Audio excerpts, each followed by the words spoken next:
Jesus, o Messias, o Filho de Deus, o Rei dos Reis. O grande protagonista do livro mais importante da história ocidental, a Bíblia. Um homem que muitos acreditam conhecer, mas que ao mesmo tempo é um dos maiores mistérios da humanidade. Quem foi verdadeiramente Jesus? O Novo Testamento, em todos seus livros e tradições, tenta precisamente responder essa pergunta: quem é Jesus?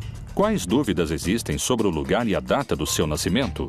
Por que não sabemos nada da sua primeira infância? Uma criança bate em Jesus, ele fica com raiva, amaldiçoa e o menino cai morto. Jesus foi um homem pacífico, como sempre nos contaram? Jesus costumava enfrentar os inimigos do povo. O Antigo Testamento descreve a receita do azeite de unção. Um dos ingredientes poderia ter sido o que conhecemos hoje como cannabis. A cannabis era um dos produtos medicinais mais importantes do velho continente. Mas não só esse tipo de práticas são motivos de debate. O papel de Maria Madalena como sucessora e líder do seu movimento revolucionário também é motivo de discussão para alguns peritos. Era importante por ser ela, não por ser amante de Jesus. Jesus foi um homem comum. Jesus é um brincalhão sarcástico que zomba da ignorância dos seus discípulos. Ou, como dizem as profecias bíblicas, o Filho de Deus? Foi o líder dos cristãos ou foi o Deus de outra religião? Jesus se vê como o Filho do Sol. Milhares de perguntas surgem em torno do profeta principal da religião que tem mais fiéis ao redor do mundo. Hoje, algumas respostas começam a surgir. O líder de uma revolução armada? Um amante fremente? O Filho do Sol? Quem foi realmente Jesus? Belém, Palestina. Segundo a tradição cristã, foi aqui onde se iniciou a era que mudaria para sempre a história da humanidade. Os evangelistas não concordam com o lugar de nascimento de Jesus. Mateus e Lucas afirmam que Jesus nasceu em Belém, enquanto que Marcos e João afirmam que nasceu em Nazaré. A Virgem Maria é uma mulher da Galileia. A região de Israel está dividida em 3 regiões: o sul, Judeia, o centro, Samaria e o norte, Galileia. Aqueles são galileus. Nazaré é uma aldeia da Galileia. Então, um bom judeu tem que ser da Judeia e não da Galileia. Esses últimos seriam da periferia. Como descendente de Davi, o Messias devia nascer na zona davínica, por assim dizer, em Judá, em Belém. Como chega a Nazaré vindo de Belém, é também parte dos relatos que devem ser construídos. Lucas, que é quem faz o trabalho historiográfico mais importante, usa como dado de referência histórica um censo de Augusto César, e é na época de Herodes o Grande, em Jerusalém. Então, por motivo do censo, José vai a seu lugar de nascimento para o censo. Alguns dos historiadores não encontram o censo de Augusto naquela época. Eles encontram um censo de Herodes Antipas de 10 anos depois. É um censo local, não é um censo imperial. E os censos locais não se faziam no lugar de nascimento e sim no lugar onde a pessoa vivia. Por isso, alguns dizem que o censo não coincide historicamente. Isso tem a ver com que, na verdade, Jesus não pôde ter nascido em Belém por questões de cronologia histórica, e sim ter nascido em Nazaré. Os 4 evangelhos que formam a Bíblia falam sobre a opressão do domínio do Império Romano sobre a qual o povo de Jesus vivia. Porém, não concordam com o lugar concreto do nascimento de Jesus. Essas divisões começam nas Escrituras.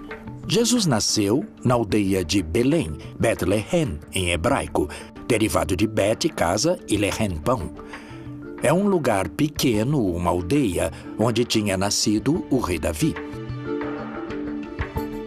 A história no Evangelho de Mateus e no Evangelho de Lucas diz que quando Maria engravidou, ela morava em Nazaré. Nazaré é uma outra região, está na região da Galileia. Está no norte do país. Nazaré, Israel. Uma pequena cidade em que hoje moram apenas 70 mil habitantes. está localizada a 115 quilômetros de Belém. 2 milênios atrás, essa viagem demorava quase uma semana e era em um território desértico, onde você podia morrer de desidratação ou como vítima de ladrões e bandidos. Mas por que fariam uma viagem tão perigosa e complicada? Por causa da ordem que deu Augusto César de que, para realizar o padronamento, o censo, os homens com propriedade deviam voltar ao lugar onde tinham suas propriedades. José, que era descendente do rei Davi, teve que voltar a Belém, onde tinha suas propriedades, apesar de Maria estar grávida. O Messias tinha que nascer em Belém. Por isso que Herodes mandou matar todos os meninos da aldeia de Belém que tivessem menos de 2 anos. Quando Herodes mandou matar os meninos, Jesus foi levado por seus pais ao Egito. Mas quando Herodes morreu e José ficou sabendo, voltaram à Palestina para morar lá novamente. Mas não quis voltar a Belém, porque Aquelau, o filho de Herodes, era o governante e tinha um medo de que continuassem procurando o menino. Ele preferiu voltar àquela cidade onde já tinha morado há alguns anos, onde conheceu Maria, a cidade de Nazaré. Nas páginas da Bíblia não há coincidências sobre o lugar de nascimento de Jesus. Não existem fatos históricos que garantissem que tenha nascido em Belém. No Evangelho de São João, Natanael, um dos seus discípulos, se referindo a Jesus, se pergunta: Disse-lhe Natanael: Pode alguma coisa boa vir de Nazaré? Cumpriram-se as profecias? É realmente escassa a informação histórica sobre os primeiros anos de vida de Jesus? Que outros dados misteriosos se encontram ao redor da figura de Jesus? Como esteve formada sua família? Jesus pôde ter tido irmãos? A igreja assegura que Maria era virgem. Não somente que foi virgem antes de conceber a Jesus, mas que sempre foi virgem. Por isso não podem admitir que Jesus teve irmãos. E então, já que os textos existem, eles tentam justificar dizendo que, quando a Bíblia fala em irmãos, pode querer dizer primos, porque, na verdade, dizem que no texto hebraico não há 2 palavras diferentes para primos e para irmãos. Mas o problema é que os textos estão em grego, e no grego há diferença entre essas palavras, e eles falam em irmãos. Não conhecemos suas irmãs, e falam de Maria, Susana e dos seus irmãos. Falam de Tiago e Judas. E mencionam, no mínimo, que tem 2 irmãs e 2 irmãos. E mencionam seus nomes. Não é este o filho do carpinteiro? E não se chama sua mãe Maria e seus irmãos Tiago e José, Simão e Judas? Como é possível que não existam registros da infância e da adolescência de Jesus no Novo Testamento? Com o Concílio de Nicéia, ficou uma lista inicial de livros canônicos exigidos, requeridos por Constantino. Ele reuniu os bispos de distintas igrejas para que chegassem a um consenso sobre quais eram os livros inspirados em Deus e aqueles que deveriam ficar de fora. Que enigmas contêm esses textos deixados de fora da Bíblia? Os evangelhos canônicos são também o resultado de diferentes teologias e interpretações de Jesus. Todos, em última instância, são diferentes tentativas de entender essa fé em Jesus, a qual, desde o começo, parece ter gerado polêmica entre os seus seguidores. Por isso, os evangelhos, tanto os canônicos quanto os apócrifos, refletem diferentes interpretações dessa mensagem original e histórica de Jesus. Os relatos dos evangelhos gnósticos tentam preencher as lacunas das coisas que não se falam nos evangelhos do primeiro século. E já que os evangelhos do primeiro século falam apenas de um rascunho da vida de Jesus entre seus 12 e 30 anos, eles vão se centrar em alguns relatórios da infância de Jesus, mas sempre apresentando um menino cheio de sabedoria de gnoses, ou seja, sabedoria infusa. Existe outro texto que não é dos evangelhos gnósticos. Este é um antigo texto lendário que fala sobre a infância de Jesus e sugere que ele, Jesus, não sabia como usar seus poderes, o que é quase cômico. É como uma criança arteira que não sabe o que fazer com isso. Jesus é um homem de paz, mas não deve se confundir com o sentimento pacifista que entendemos nos nossos dias, porque vemos muitas vezes a Jesus com um temperamento forte, inclusive fazendo coisas que nos pareceriam violentas. Um menino que corria esbarra e bate Jesus por detrás. Jesus fica com raiva, amaldiçoa e o menino cai morto. Então, até Maria não suplicar a Jesus que ressuscite o menino, o assunto não se resolve. A imagem de Jesus maltratando seus semelhantes seria inadmissível para o cristianismo. Poderiam ter escondido essa versão? É possível que essa tenha sido uma característica do verdadeiro Jesus? O jeito de Cristo de ser pacífico é o ensinamento de levar as decisões da pessoa ao nível mais profundo da consciência, a agir desde o interior, desde dentro. O ensinamento de Jesus sobre oferecer uma face quando te baterem na outra se transforma num ensinamento mais geral sobre não exercer violência contra aquele que te persegue. Não significa deixar o violento continuar na violência. Significa permitir que a vítima, ela mesma, se torne violenta a partir da violência padecida. E se o verdadeiro Jesus não oferecia outra face, como asseguram? O Império Romano tinha submetido a Palestina com muita restrição. Como todo império que põe restrições às suas colônias, por exemplo. O campo estava devastado. Esse era o contexto. Um país dominado por Roma. E muitos esperavam um Messias guerreiro que fosse libertá-los do Império Romano. De fato, Jesus era do norte da Galileia. A Galileia tem uma característica: tinha muitas guerrilhas de revolta contra o Império Romano. Foi Jesus o Filho de Deus ou um revolucionário armado insubordinado contra o poder do Império Romano? Quem foram seus mestres que o guiaram como líder da resistência, que seria contra a opressão do Império Romano?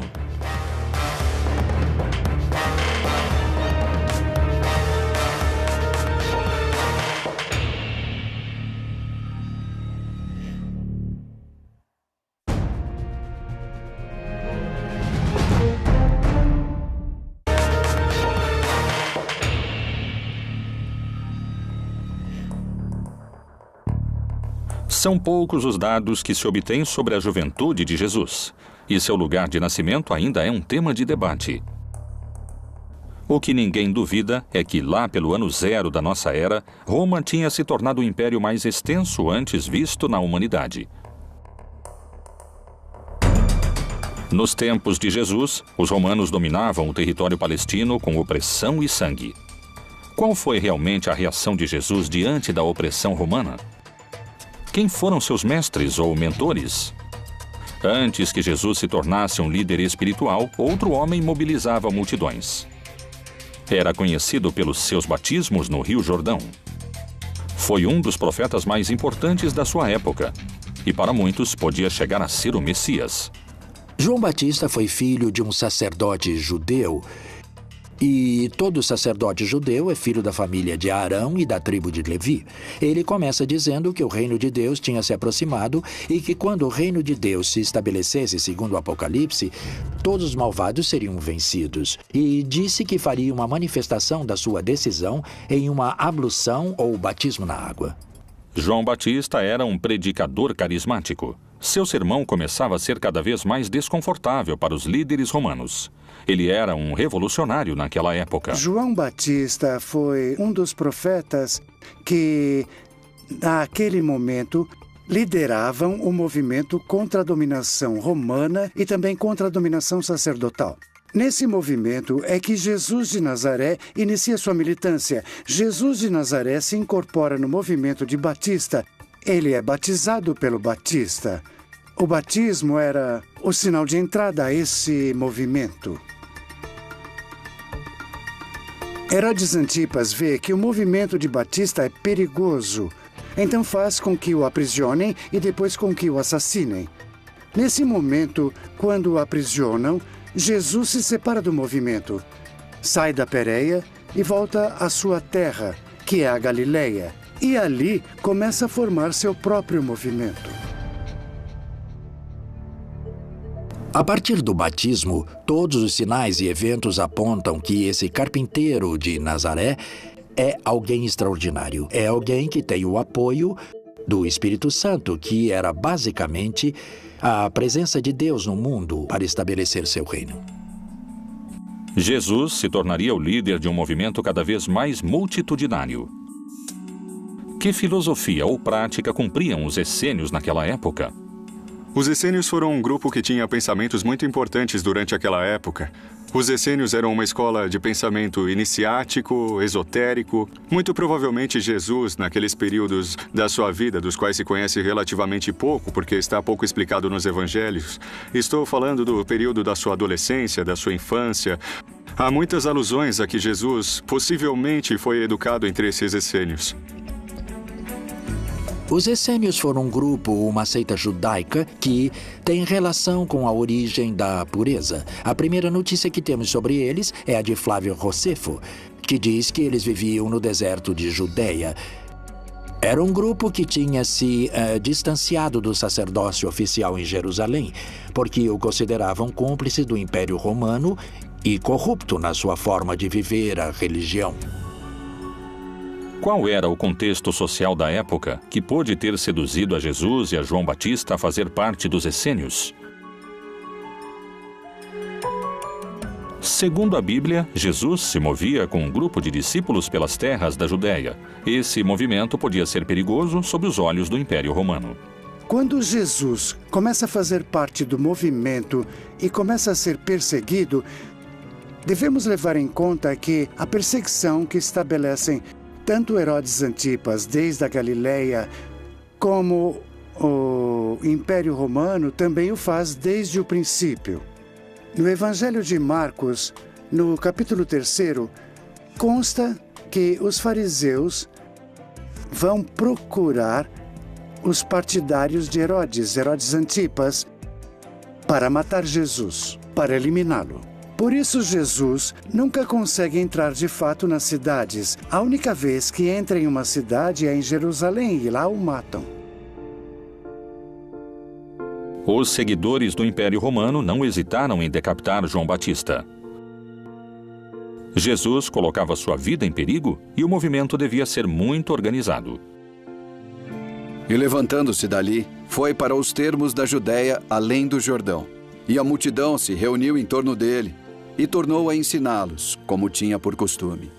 Ele expressa com muita clareza em um debate que acontece com seus próprios discípulos. Eles dizem para Jesus que quando se consolidar o reino de Deus, eles vão dividir o poder. E Jesus diz, vocês estão completamente errados porque não há nada para dividir. Porque vocês acreditam que o conceito de poder é a dominação, ou seja, que é a arquia. Daí que vem hierarquia, isto é, domínio sagrado. Vocês têm que pensar nele como diaconia ou como douleia, no grego, que significa serviço, como escravo que serve. E, portanto, ele diz, nesse projeto, os últimos, ou seja, os camponeses, os pobres, serão os primeiros. Era revolucionário não só para aquela época, mas para todas as épocas. Na verdade, o seu projeto era o projeto daquilo que hoje nós denominamos comunismo. Quais poderiam ter sido os motivos pelos quais seu movimento teria aumentado a quantidade de seguidores exponencialmente? Evidentemente, os signos extraordinários que Jesus Cristo realizou puderam gerar um assombro e um crescimento no grupo daqueles que o seguiam. Os evangelhos, além de falarem sobre eventos pontuais de milagres, fazem sumários que também nos permitem entender quais seriam essas atividades. Teria realizado curas de enfermos, teria realizado exorcismos, ou seja, expulsão de demônios, teria realizado inclusive algumas ressurreições, ou seja, trazer à vida uma pessoa que estava morta. Teria realizado a multiplicação dos pães, teria caminhado sobre as águas. Portanto, uma série de sinais que nos demonstram que chegou o reino de Deus e que ele é uma pessoa autorizada, inclusive sobre as forças da natureza. Jesus percorria as terras da Judéia se protegendo dos romanos. Mas seu caminho tinha um destino claro, o mais perigoso de todos, onde o estavam esperando o poder judeu e os romanos, Jerusalém. A célebre entrada de Jesus em Jerusalém é uma revolta. Os camponeses iam cumprir um rito religioso e, portanto, iam cumprir esse rito entusiasmados. Mas, por outro lado, eles se encontravam no templo com seus dominadores, os sacerdotes, os quais tinham no templo as escrituras de suas propriedades que eles deveriam entregar. E por isso se dá o surto ali no templo. E é ali que Jesus manda embora os mercadores do templo. Mas além disso expressa que o templo é como a figueira que não dá frutos. Ou seja, o templo é como essa árvore estéril que não dá frutos e que por isso deve ser queimada. E tendo feito um azorrague de cordas, lançou todos fora do templo, bem como as ovelhas e os bois, e espalhou o dinheiro dos cambistas e virou-lhe as mesas. Aqui é onde vemos esse Jesus com essa força, essa coragem, essa raiva que é capaz de iniciar um projeto contra os dominadores. A partir desse momento, os fatos acontecem com uma velocidade assombrosa. Ora, os príncipes dos sacerdotes e os anciãos e todo o conselho buscavam falso testemunho contra Jesus para poderem dar-lhe a morte. E levantando-se o sumo sacerdote disse-lhe: Não respondes coisa alguma ao que esses depõem contra ti? Jesus é aprisionado depois de uma conspiração mais ou menos extensa, depois que Judas, o traidor, Judas Iscariotes, concordou com as autoridades que o entregaria. Jesus teria celebrado a última ceia, teria jantado com seus discípulos, uma celebração em contexto pascual.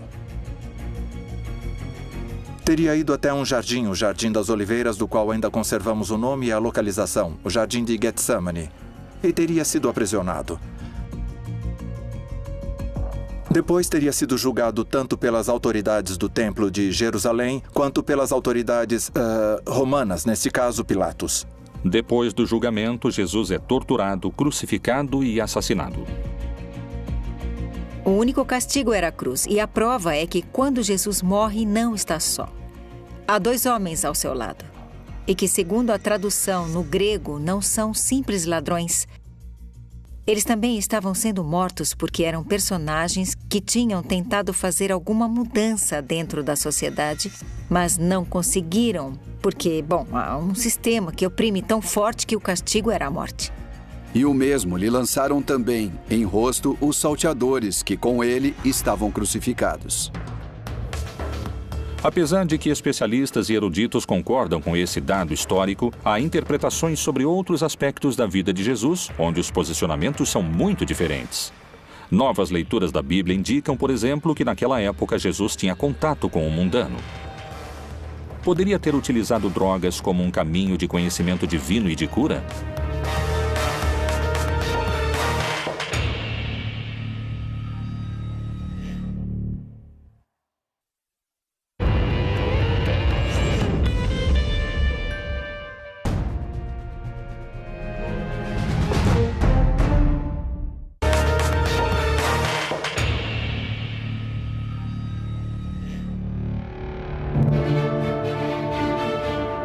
Segundo o que conta a tradição bíblica, durante seus anos, Jesus percorreu as terras da Judéia fazendo milagres.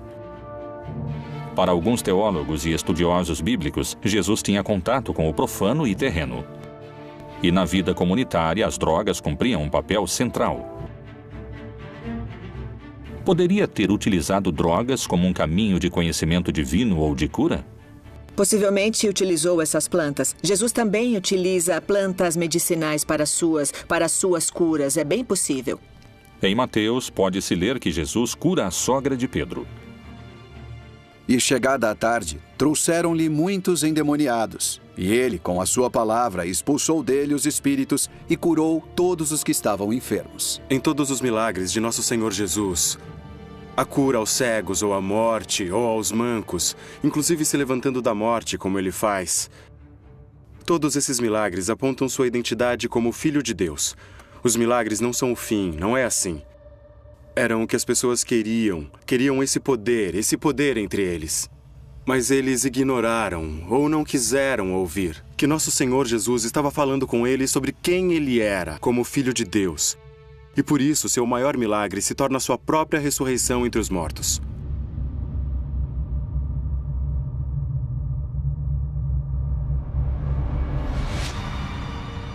Por onde ele passasse a mão dele, a saúde se propagava. Jesus, o Messias. Foi capaz de realizar milagres ou estamos na presença de alucinações coletivas? Acredito que todos os grupos religiosos e místicos que desenvolveram diferentes práticas espirituais ao longo da história incorreram em práticas que favorecem a formação de estados de consciência pouco comuns ou também pouco raros. Como, por exemplo, a dança frenética que acontecia às vezes dentro de casas, e sabe-se que elas ficavam cheias de fumaça e que no meio de uma dança ou de um baile muito intenso geravam estados de êxtase. E seguramente puderam ter sido utilizados entorpecentes naturais que eles alegavam que tinham alcance, claro, como são utilizados por pessoas hoje em dia. No Evangelho de Marcos, se faz referência ao caráter curativo do azeite de unção, com o qual os 12 apóstolos banhavam os doentes. E expulsavam muitos demônios, e ungiam muitos enfermos com óleo, e os curavam. Quais eram os elementos que transformavam esse azeite em um líquido altamente curativo? Temos os ingredientes definidos com bastante exatidão, estão descritos na Bíblia e inclusive temos as quantidades que devem ser agregadas ao azeite para poder realizar essa mistura, esse azeite de unção. Tem alguns componentes como a mirra, como a canela, como o canebossem, que provavelmente é um dos indícios de que temos o uso da cannabis desde os tempos bíblicos. No Antigo Testamento, no Êxodo 30, de 22 a 25, Jeová fala com Moisés e lhe indica a receita correta do azeite de unção. Tu, pois, toma para ti das principais especiarias. Da mais pura mirra, 500 ciclos, e da canela aromática a metade, a saber, 250 ciclos. E de cálamo aromático, 250 ciclos. E de cássia, 500 ciclos, segundo o ciclo do santuário. E de azeite de oliveiras, 1 hin. Nada parece estranho nesse texto. 3,5 litros de azeite de oliva misturados com diferentes plantas aromáticas. Mas descobriram algo inquietante. Esse azeite era utilizado única e exclusivamente para ungir reis, profetas ou personagens importantes. Não era um azeite que fosse utilizado em outro tipo de circunstâncias. Era exclusivamente para aquilo. O cannabis, em hebraico, se chama canebossem, que significa a cana do perfume.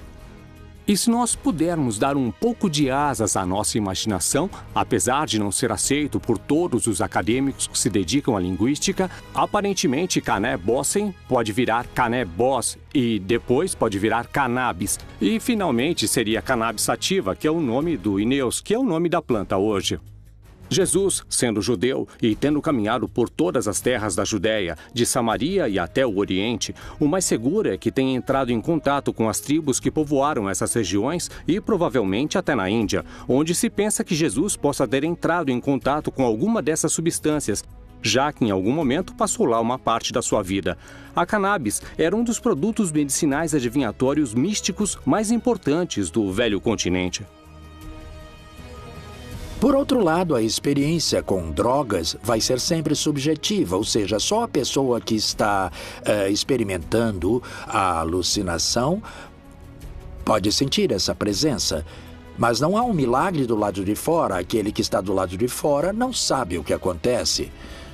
Os evangelhos aceitos pela Igreja Católica nos permitem indagar sobre o uso de plantas psicotrópicas para a cura. Mas o que revelam esses textos?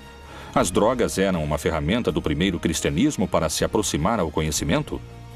O consumo de psicotrópicos era uma prática comum? Alto Egito, 1769. A tradução do segundo livro de Geu revela certos rituais xamânicos presentes nos anos de fundação do cristianismo. O Senhor providenciou um lugar para as oferendas, colocando um jarro de vinho para a direita e outro para a esquerda, e derramou algumas bagas e especiarias em torno dos recipientes. Ele, então, colocou uma certa planta em suas bocas, e também outra planta em suas mãos, e estendeu, em ordem, em torno do sacrifício da iniciação. Durante esses 2000 longos anos da igreja, o vinho que sempre foi utilizado era o vinho de uva, sem nenhuma outra mistura e nem de ervas aromáticas nem de álcool. Vinho puro de uva. Os textos gnósticos permitem compreender o uso das drogas a partir de um aspecto revelador.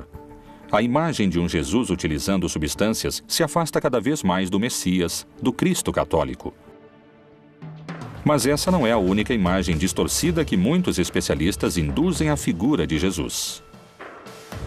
Alguns asseguram que, a partir do enfoque político, existia um vínculo entre Jesus e Maria Madalena. Essa afirmação poderia mudar para sempre a construção que se fez historicamente da relação entre eles. Maria Madalena foi seu braço direito na cruzada revolucionária que o Messias levantava contra o Império Romano?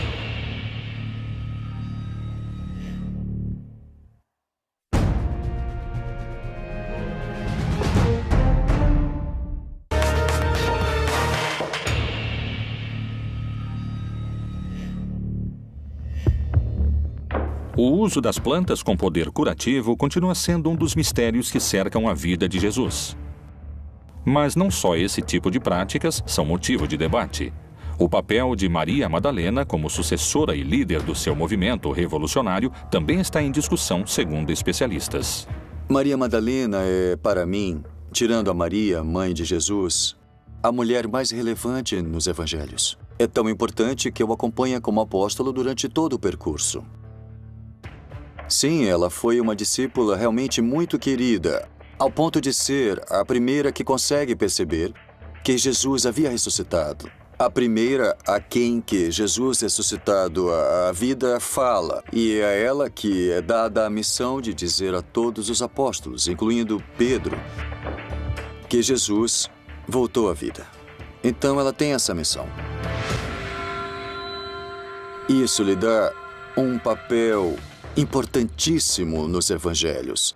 Digo novamente, depois de Maria, a mãe de Jesus, é a mulher que eu arrisco a chamar praticamente de apóstolo. É a mulher mais importante dos evangelhos. A Bíblia e o Novo Testamento apresentam muitas Marias, mas essa é específica. Maria Madalena, isso é claro. E essa mulher, que era uma mulher descentrada, destruída, vai se tornar pouco a pouco a discípula preferida.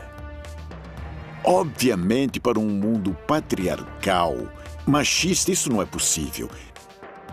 Que aquela que vá na frente junto com o mestre seja uma mulher. Aquela que era uma pessoa da qual expulsaram 7 demônios, destruída, tornou-se a mestre. Aquela que melhor entendeu o que significava essa nova versão religiosa. É a discípula mais avançada de Jesus. No simbolismo místico, está escrito que quando alguém começa a vida mística, beija Jesus nos pés. Quando está mais avançado, beija Jesus nas mãos. Quando se transforma em Jesus, beija Jesus na boca. E os textos gnósticos dizem que ela é a única que beijava Jesus na boca. Tem diversos textos que provam incisivamente que tanto as mulheres como os homens faziam parte do projeto de Jesus. Esses textos nos ajudam a entender a radicalidade da revolução que significa o projeto de Jesus, porque a liberação da mulher é uma coisa absolutamente impensada naquela época. E pensemos que, nesse momento, ainda estamos lutando por isso e que Jesus já tinha se adiantado completamente a tudo isso. E em seu movimento, tanto homens quanto mulheres participavam em condições semelhantes. Os livros gnósticos ajudam a formar uma opinião diferente daquela que pode se encontrar entre as páginas do livro sagrado. Akhmin, Egito, também conhecida como Panópolis. Durante o século IV e o século V, foi uma das capitais do cristianismo copto. Em janeiro de 1896, um grupo de arqueólogos trabalhava num antigo cemitério cristão. Surpreendentemente, descobriram um códice antigo, que continha uma série de papiros escritos em copto. O códice foi doado ao Museu de Berlim. Sobreviveu nos arquivos do Museu Alemão a 2 guerras mundiais. Teve que esperar até 1955 para ser traduzido. E então se fez público uma descoberta reveladora. O Códice de Armin continha 4 textos gnósticos. Um deles era o Evangelho de Maria Madalena. Faz pouco tempo encontrou-se o Evangelho de Maria Madalena, onde ela aparece muito como um líder entre os apóstolos. É ela que se reúne com os outros quando estão com medo de sair para pregar o Evangelho, porque temem morrer como Jesus morreu. E ela fica em pé e diz que tem coragem, porque o Senhor nos transformou, e então ela lhes prega a palavra de Jesus. O Evangelho de Maria Madalena se refere que a mulher vai ter uma importância muito grande pelo motivo de que é necessário retomar as ideias de que Deus também é feminino ou que também há deusas.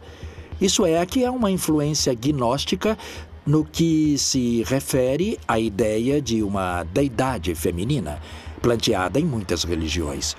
Daí é que Maria Madalena vai representar uma mulher iniciada na sabedoria. Só existem 3 códices que contêm o Evangelho de Maria Madalena, 2 no grego e 1 em língua copta. Nenhum está completo e só se recuperaram alguns fragmentos. Esses textos poderiam mencionar Maria Madalena como líder do movimento de Jesus? Ela prega sobre a palavra de Jesus e mais tarde Pedro lhe diz: não acredito que o Senhor tenha dito isso, creio que ela está inventando e que ela mente. E ela começou a chorar e disse: irmão Pedro, eu não sei do que está falando. Então, os outros discípulos entraram e também começaram a defender Maria e disseram que o Senhor amava muito. Quem é você para dizer que ela é uma pessoa inferior? Depois de ter dito isso, Maria Madalena se calou. Pedro respondeu e disse aos irmãos: dizei o que tendes para dizer sobre o que ela falou.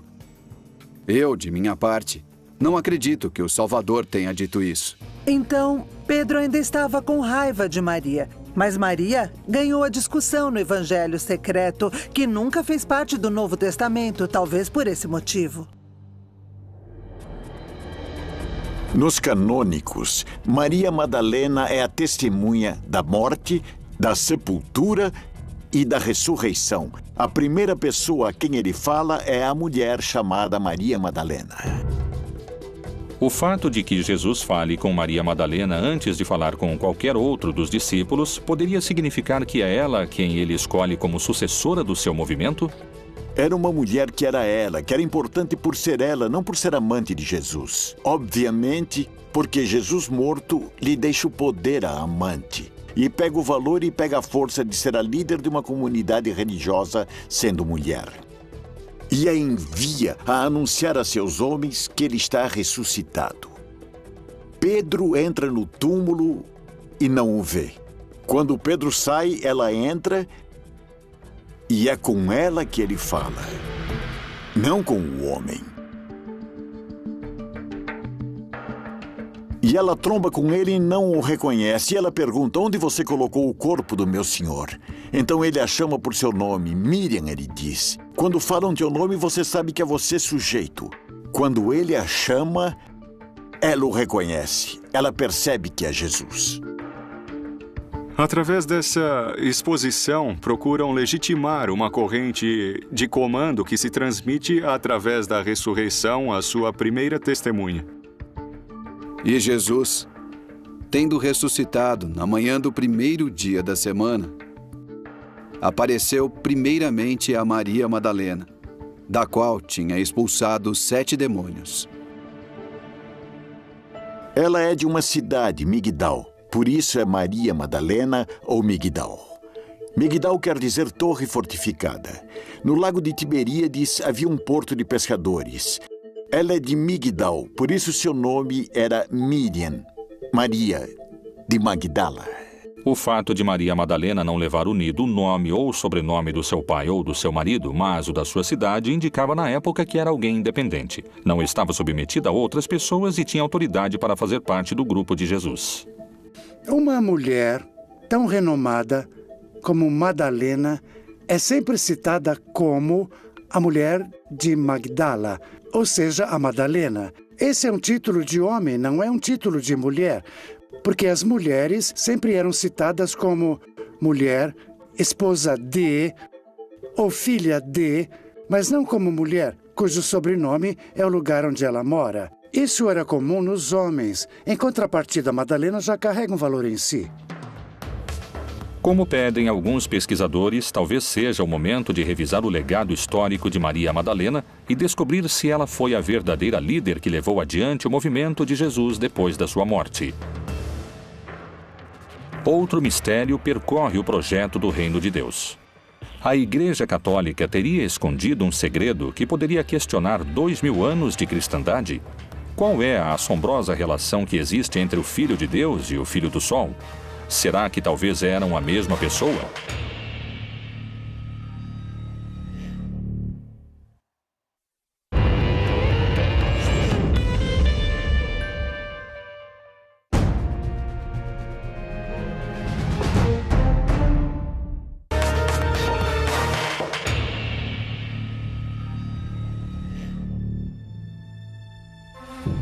As questões sobre a origem do lugar de nascimento de Jesus, sobre se ele pertenceu ou não a um movimento revolucionário, o uso de drogas com poder curativo e o legado político de Maria Madalena seguiram sendo um mistério de debate. São muitos os dados perdidos na história de Jesus. Ir atrás das pistas ocultas na Bíblia é uma forma de descobrir seu verdadeiro rosto. Jesus pode ser a representação de outras crenças? Quando nasceu? Poderia não ter sido filho de Jeová, e sim filho do Sol? O ano do nascimento de Jesus está sujeito a controvérsias, ainda mais o dia da sua chegada ao mundo. As celebrações natalinas poderiam se sustentar sobre um dado errado?